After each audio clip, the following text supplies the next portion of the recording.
70,000 لوگ ایسے ہیں جو بغیر حساب جنت میں جائیں گے، ان کا کوئی حساب نہیں ہوگا۔ اللہ اپنے کرم سے انہیں یوں ہی جنت عطا فرمائے۔ صحابہ نے عرض کی یا رسول اللہ صلی اللہ علیہ وسلم وہ کون ہیں؟ تو آقا کریم نے شرف میں کانو لا یکتوون، یہ وہ لوگ ہیں جو اپنے جسم پہ داغ نہیں لگاتے، مخصوص نشان جسم پہ لگا لیتے ہیں، یہ فلاں بزرگ کی نشانی ہے، یہ فلاں جو ہے وہ شہید کی نشانی ہے۔ اللہ نے جب تمہیں سالم الاعضاء پیدا کیا ہے تو اپنے بدن کو تم کیوں نشانی، اس نے ساری نشانیاں لگائی ہیں، اس کی نشانیاں اتنی پکی ہیں کہ اس نشانیوں میں فرق بھی نہیں لگتا نا۔ یہ تمہارے انگوٹھے کی نشانی ہے، 6 ارب انسانوں کو لے آؤ اور نشان انگوٹھا لے آؤ، کسی ایک کا بھی نہیں ملے گا۔ یہ نشانی تمہارے رب نے لگائی ہے۔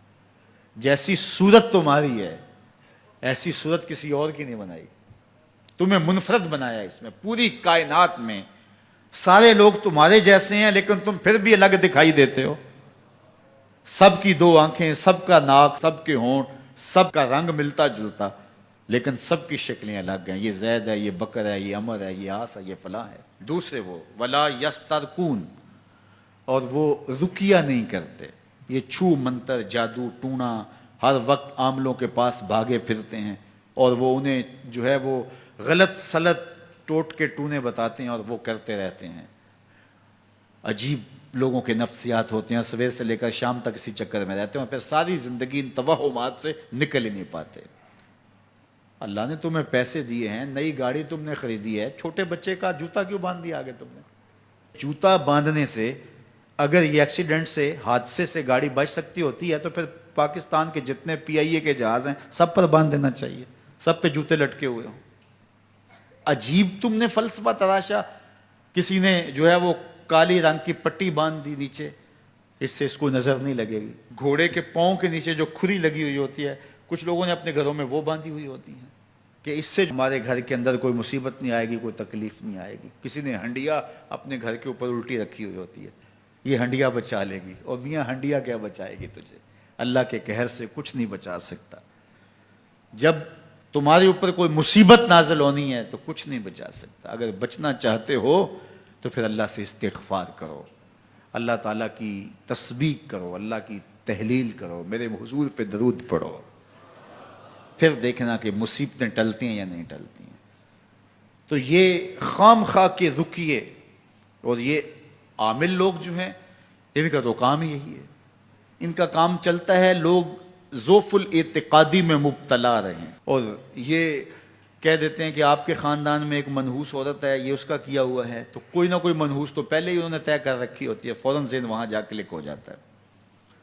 اس کا نون سے نام شروع ہوتا ہے، اس کا کاف سے نام شروع ہوتا ہے، اس کا جیم سے نام شروع ہوتا ہے، تو پورے خاندان میں کسی کا نام کاف نون یا جیم سے تو شروع ہوتا ہی ہوگا، یا دوستوں میں، تو فوراً ذہن جو ہے ادھر منتقل ہو گیا۔ اب یہ بابا جی نے بتا دیا ہے، ہاں اس نے یہ بات کی تھی، کچھ باتیں یاد آنے لگیں، اس کاف سے شروع ہونے والے نام کے ساتھ نفرت پیدا ہو گئی۔ اس بابے نے نفرت کا کاروبار کیا ہے، اس نے تو 100 روپے 200 روپے لے لیے لیکن 2 انسانوں کے اندر نفرت ڈال دی۔ اس کا گریبان کل قیامت کے دن پکڑا جائے گا۔ ان ملنگوں کے پاس، ان ذوف الاعتقادی کو پھیلانے والوں کے پاس کبھی نہ جاؤ۔ تمہیں مصیبت پڑی ہے، تمہیں لگ رہا ہے کہ شاید میرے اوپر جادو ہے، تو پڑھو نا سورہ بقرہ، جادو جڑ سے اکھڑ جائے گا۔ 40 دن اپنے گھر میں سورہ بقرہ پڑھو، برکت ہوگی۔ کہتے ہیں مولوی صاحب 40 دن تو نہیں پڑھی جا سکتی، 2.5 پارے، ہمیں کوئی تعویذ ہی کر دیں۔ ہم شارٹ کٹ چاہتے ہیں نا، روزانہ صبح 2.5 پارے سورہ بقرہ پڑھیں، یہ تو ہم سے نہیں پڑھی جائے گی، تو آپ کوئی تعویذ ہی لکھ دیں۔ کاروبار میں برکت نہیں، میں کہتا ہوں پڑھو نا سورہ واقعہ، 3 رکوع ہیں، برکت ہوگی۔ ہم کہتے ہیں ہمیں تعویذ ملنا چاہیے، بس وہ ہم گلے میں رکھ دیں، بٹوے میں رکھ لیں، پرس میں رکھ لیں، اور ہمارا کام ہو جائے، ہمیں کچھ بھی نہ پڑھنا پڑے، ہمیں وضو تک نہ کرنا پڑے، نماز نہ پڑھنی پڑے، اور برکت ہو جائے۔ ایسے برکت تو نہیں آتی۔ اس لیے چھوڑو ان کی جان، آؤ قرآن مجید پہ آؤ، آؤ سجدوں پہ آؤ، آؤ دعاؤں پہ آؤ۔ سحری کے وقت اس کی رحمتیں آواز دے رہی ہوتی ہیں، حل میں مسترزقن، ہے کوئی رزق مانگنے والا، اور تم اس وقت سوئے ہوئے ہو، سارے دن ٹھوکریں کھاتے ہو۔ آؤ نا اس وقت جھولی پھیلا کے، ہاتھ پھیلا کے کہو مالک تو جھولیاں بھر دے، تو پھر دیکھنا کبھی کمی نہیں آئے گی، عطا فرمائے گا۔